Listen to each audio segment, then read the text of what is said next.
About 4,500 years ago, this was home to one of the world's first great civilizations, the Harappan Civilization, or commonly known as the Indus Valley Civilization. They built massive cities, advanced drainage systems, and traded across vast distances. But there's one thing about them that has baffled historians and linguists for over a century: their writing. The Indus script. It's one of the great unsolved mysteries of ancient history. Over 4,000 inscriptions have been found carved on seals, pottery, and other artifacts. And yet, no one knows what it says, or even if it's a language at all. So today, we're diving into this mystery to see if we can get closer to an answer. Let's start with the basics. The Indus script consists of symbols, over 400 unique ones to be exact. They appear on tiny artifacts, often just a few inches across. The symbols are beautiful, intricate, and cryptic. Some resemble animals, others geometric patterns. They're almost always short, with an average of just 5 signs per inscription. Are these symbols a full-fledged language, like Sanskrit or Tamil? Or are they something else entirely? The challenge with the Indus script is that it's unique.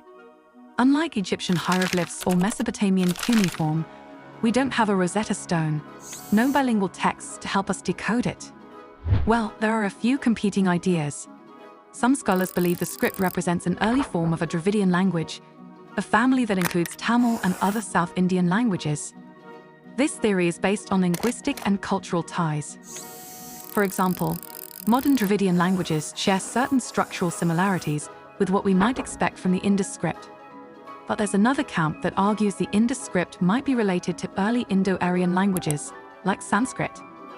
This theory suggests that the Harappans were part of the same migration patterns that brought Indo-European languages into South Asia. This is where things get controversial. The debate over whether the Harappans were Dravidian or Indo-Aryan is tied to modern identity politics. But there's a third possibility, and it's a wild one. Some researchers believe the Indus script isn't a language at all. This theory argues that the symbols were used for religious or administrative purposes, like marking goods or indicating ownership, without forming a full writing system. In other words, the Harappans might have been a literate civilization without a traditional written language. So, where does that leave us? Well, researchers are using cutting-edge technology like AI and pattern recognition to analyze the inscriptions. But even with all this tech, the mystery remains unsolved.